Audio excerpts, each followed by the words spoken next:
咗算嘅。啊，咁你講咧，我唔見呢個一針見血喺度啊！你講講啊。咁佢我同佢約會，同嗰個公務員出去約會啊嘛。咁個老師居然跟蹤我喎，係嘛？跟蹤我到嗰度咧，佢就話同人講，佢話我係佢女朋友，已經同佢發生關係。唔知你講乜嘢啊？講聲嘅係仙境係嘛？聽唔聽到啊？啊，你講，我封咗佢號睇下係咪幾時啊？你講啊！我呢邊好安靜㗎。你講啊！你講啊！咁我咧就同嗰個公務員咁啊出去約會啊嘛。嗰個老師竟然跟蹤我喎。係。後尾佢跟蹤咗我嗰度，佢就同人話我已經係我係佢個女朋友。佢話要同我發生咗關係㗎啦。你話咯，一個老師係咪先一啲素質都冇嘅？佢居然喺度到處咁樣唱衰我，仲同人哋打起身嚟喎。係啊，真係一啲素質都冇啊！咁我都同佢分咗手啦，我都同佢講咗，同佢攤牌，我已經分咗手噶啦，係咪先？嗱，呢度咧，我問你一個問題，你收聲咯喎！即係依家咧，你喺咧之前嗰個68歲嗰個白衣哥公度做緊護工，即係收6000蚊人工啦，係咪？咁依家你又喺另外一個公務員嗰度65歲嗰個公務員嗰度，你夜晚過去同佢驚係咪？係咪啊？係咪啊？我同佢拍拖啫嘛。咁你同佢拍拖，咁你都會同佢驚噶嘛？係咪？哎呀，呢啲咩驚唔驚啫？係咪先？多謝你家大少。係嘛？嗰啲係你情我願噶嘛？你未有正面答我個問題，你唔係白日喺嗰度做護工，夜晚去同嗰個公務員驚，係咪？你係咪你正面啲答？係啊係啊。好啦，你講啦。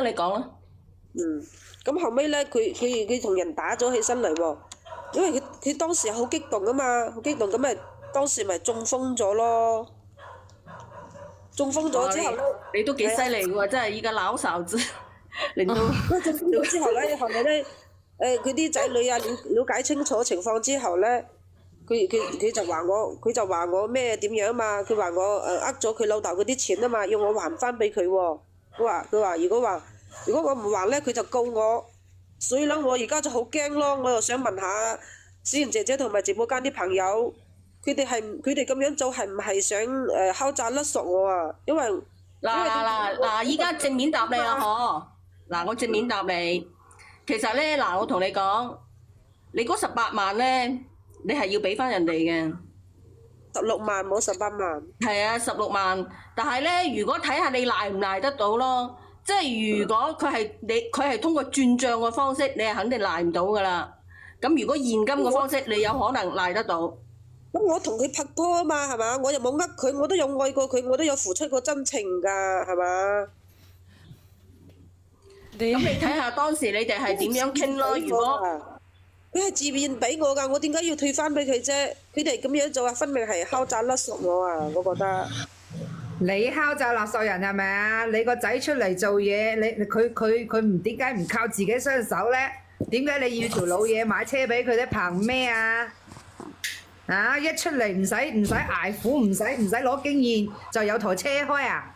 你當人咩啊？你當人無上限銀行啊？佢而家啱出嚟做嘢啊嘛，係嘛？佢啱啱出嚟，你啱啱出嚟做嘢嗰陣時有冇車啊？你兩公婆有冇車啊？冇嘛？你依家係攞人哋嘅錢去買車俾你個仔享福啊？憑咩啊？憑乜嘢？你答我憑乜嘢？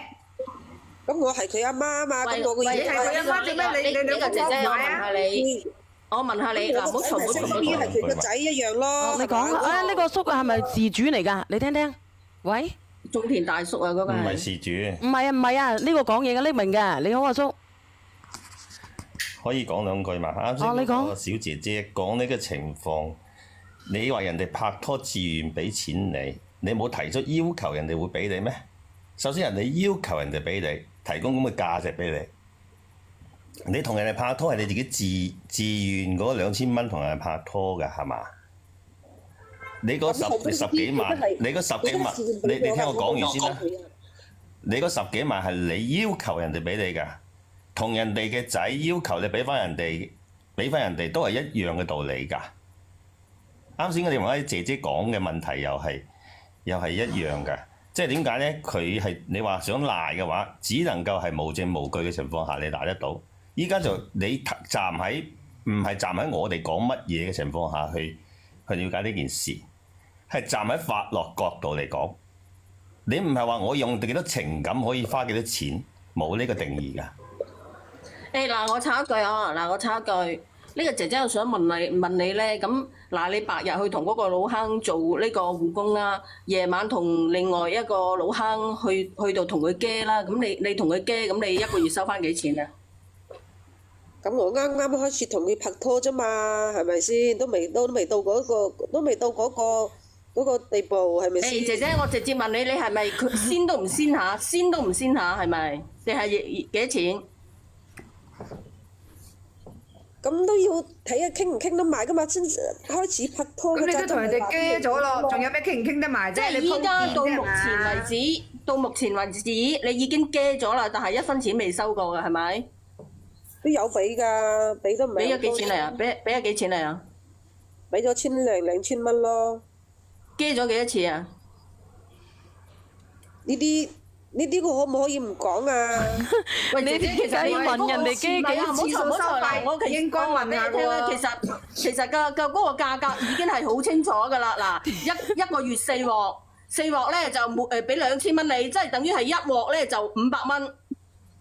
按次收錢啦，你就小心啲啦。小心封號嚇。幾次啫嘛？你哋俾我講，因為我本身咧就係想練下小圓姐姐自己有啲情感問題。哦，好。有啲解決，但係咧上咗嚟咧，聽到你呢個靚女咁嘅遭遇又好，咁嘅經歷又好，我理性啲同你分析啦。嗱，好簡單一樣嘢，你去為咗2000蚊同一個老師又好，一個你嘅對象又好，去做護工嘅人，護工即係俾你做為護工嘅嗰個對象，為咗2000蚊，你放棄咗自己，你自己本身有老公嘅，你放棄咗自己嘅嗰個身體，你奉獻咗俾人哋，你又為2000蚊嘅目的，你嘅目的就係2000，係咪 ？OK， 我當你任何理由都合理，你已經完成咗個交易啦。然後你再識到想話分手而識到另一個公務員，你想同佢拍拖嘅目的係咩？首先係價值同目的，然後最後你自己係咪有老公？我只係同佢傾偈談戀愛。咁你有老公，你談何同人哋拍拖呢？你為咗個目的就係為人哋嘅只有一個金錢價值。咁我諗住，哎呀，真心真意對佢都。咁樣你講到底，你就係為咗錢嚟去衝住人哋嘅錢去㗎，你冇感情可言，因為你有家庭，係咪？咁呢個哥哥咧，你邏輯思維就非常之清晰嘅喎，你知道呢個女人咧其實喺度搞緊乜嘢，係咪先？佢需要啲乜嘢，大家都知道，佢需要嘅係呢啲，係咪？咁你依家你想上嚟啊，小燕姐姐嗰度要大家提供咩幫助俾你啊？問係咪問最終嘅結果係問嗰十幾萬係咪唔可以唔使退啊？如果法律定義你有轉帳記錄，我可以直就話俾你聽，你一定要退少一倍崩都唔得，因為我本身係讀法律嘅。嗰啲係有啲係有轉帳記錄，有啲係冇㗎。冇嘅你可以去賴唔賴得到係你嘅本事，有記錄嘅一定要退。呢個因為我本身係讀法律過嚟，但係我依家唔係做律師，我講清楚俾你聽啦呢件事。咁你唔使再糾結你同埋邊個一齊，同埋邊個一齊。既然人哋個仔都已經發現咗你哋嘅問題，既然你哋都唔能夠再行埋一齊，既然人哋已經中風啦，呢個係已經好壞嘅結果啦。點解你仲唔？如果你有心中意人哋，點解你唔可以攞翻嗰10幾萬出嚟俾翻人哋救命呢？你根本就唔係中意，你根本就中意啲錢。又唔係冇錢，係咪先？只不過係咁樣敲詐勒索我啫嘛，但係我依家冇敲詐勒索嘅事情發生過，人哋係追討債務，搞清楚人哋追討債務。我都陪咗佢成2年喎，係咪先？我係同佢，我同佢。你嗰2年姐姐，其實咧，你每一次係值500蚊嘅，人哋已經開咗居馬出嚟㗎啦。每一次係500蚊啊，已經俾咗你嘅，拍乜鬼拖啊？你就係嗰個價嚟㗎啦。我就提醒你。姐姐，我想問你一個問題，唔係你哋停先，我就係想問清楚佢一個問題。姐姐，你答我一個問題先。姐姐你答我個問題先，佢除咗嗰16萬。